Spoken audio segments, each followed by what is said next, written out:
మళ్ళీ ఇంటర్లోకి వచ్చేద్దాం. చిన్నతనం నుంచి అంటే విద్యార్థి దశ నుంచి మీరు ఆ వ్యూహాలు పనడంలో దిట్ట అనేది విషయం నాకు తెలుసు. అయితే మీరు ఇందాక ఒక మాట అన్నారు, ప్రజలు డబ్బులు అడగడానికి అలవాటు పడిపోయారు అని. మళ్ళా దాంట్లో డివిజన్ తీసుకొచ్చారు. మళ్ళీ మీరు డివిజన్ అంటే విభజన కాదు అనేది, చిన్నవాళ్ళ పక్కన పెడితే పెద్దవాళ్ళు కూడా ఇలా అడిగారు అని. దానికి కారణం ఏమై ఉంటుంది మీ విశ్లేషణలో చెప్పండి. అంటే అందరికీ ఇస్తున్నారు, మనం కూడా తీసుకుంటే పోయింది ఏముంది అంటే లోతుగా ఆలోచించి ఈ ఓటు ఇది నమ్ముకోకూడదు, మనం డబ్బులు ఇచ్చిన వాళ్ళకి ఓటు చేయకూడదు అన్న కాన్సెప్ట్ అన్నది ప్రజల మధ్యలో రావాలి. అప్పుడు అది వచ్చినప్పుడు ఆటోమేటిక్గా అది ఈ ఎలక్షన్స్లో బలంగా రావాలి. ఎందువలనంటే మన ఆంధ్రప్రదేశ్లో ఎలక్షన్స్ అతి దారుణంగా తయారైపోయినాయి. నేను మొదటిసారి 2004లో నేను పోటీ చేసినప్పుడు ఒక్క నయా పైసా ఎవరికి ఇవ్వలేదు.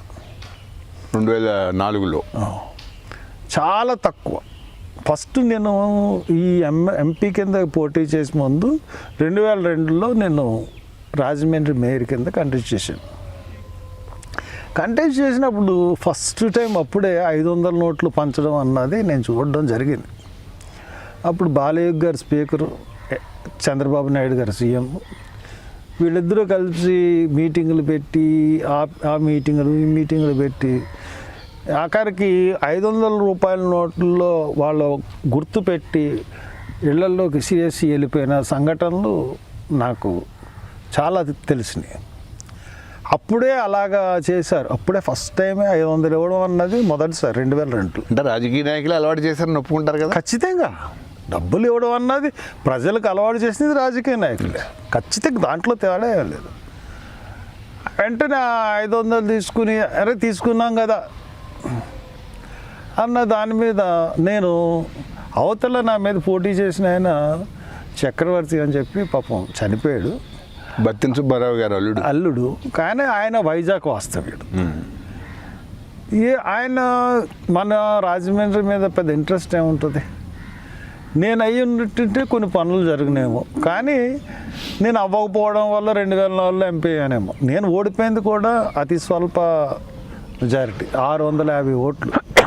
ఆ ఎలక్షన్స్లో మొత్తం ఓటర్లు అందరూ డైరెక్ట్గా మేయర్కి ఓటు చేసేవాళ్ళు. మాకు విచిత్రం ఏంటంటే కార్పొరేట్లు ఏమో ఎక్కువ, మేయర్కి తక్కువ వచ్చినాయి. అంటే అది కూడా ఒక 1000-2000 కార్పొరేటర్లకి ఎక్కువ వచ్చినాయి, నాకు ఒక 1000-2000 తక్కువ వచ్చినాయి. కొంత అసలు డబ్బులు చాలా తక్కువ. అంటే ఇప్పుడు ఎలక్షన్ కమిషన్ ఇచ్చిన డబ్బులకు ఆ రోజుల్లో సరిపోయే పరిస్థితి ఏమి ఉండదు. కాబట్టి ఇది మనం రివీల్ చేయలేం ఎంత తక్కువ అంటే అంత తక్కువ. తర్వాత రెండోసారి 2009లో పోటీ చేసినప్పుడు అప్పుడు కూడా తక్కువే, అంటే ఫస్ట్ సారి కన్నా ఎక్కువైంది. తర్వాత మూడోసారి పోటీ చేసినప్పుడు మటుకు ఈ 2 ఎలక్షన్ల కన్నా ట్రిపుల్ అయింది. అయినా కానీ ఘోరంగా ఓడిపోయాం. కాబట్టి మనం ప్రజలు అంటే డబ్బుల ప్రభావం చూపెడుతుంది అన్నది కరెక్టే కానండి, కొంత వేవ్ అన్నది కూడా కొంచెం కలిసి వస్తుంది. వచ్చి డబ్బులతోనే నెగ్గేయడం అన్నది కూడా అంత జరిగే పని ఏం కాదు.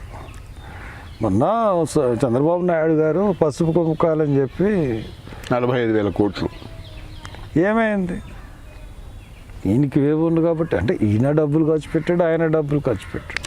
కానీ ఒకటేంటంటే మొన్న విపరీతమైన డబ్బులు, కొన్ని కాన్స్టిట్యున్సీలో 5,000 వరకు కూడా అండి ఓటు. అటువంటి పరిస్థితుల్లో మాలాంటి వాళ్ళు చాలా కష్టం. ఎందుకంటే నేను నా నేపథ్యం మీకు తెలుసు, మా ఫాదర్ ఒక సామాన్య మధ్యతరగతి ఆయన ఉద్యోగి కడుగ్గా నువ్వు ఇలాగ ఎంతవరకు ఇంత ఏ రకంగా వెళ్ళావంటే నేను ఏదైనా సరే ఇప్పుడు నిర్భయంగా మాట్లాడతాను, నిర్భయంగా చేస్తాను. నేను యూనివర్సిటీకి వెళ్ళిన తర్వాత నేను డిగ్రీ చదువుతున్నప్పుడే నేను డిగ్రీ ఎలక్షన్స్లో కూడా నేను ఖర్చు పెట్టుకునే సామర్థ్యత లేనివాడిని. అయినా కానీ లీడర్షిప్ అన్నది అలాగ గెంటుకుంటూ వచ్చేసింది. అలాగే యూనివర్సిటీ లీడర్షిప్ కూడా అలాగే వచ్చింది. 85లో పరిస్థితి 85లో నేను పోటీ చేసినప్పుడు నేను స్టూడెంట్ కాంగ్రెస్ అంటే ఎన్ఐసిలో ఉన్నాను కాబట్టి టికెట్ వచ్చింది.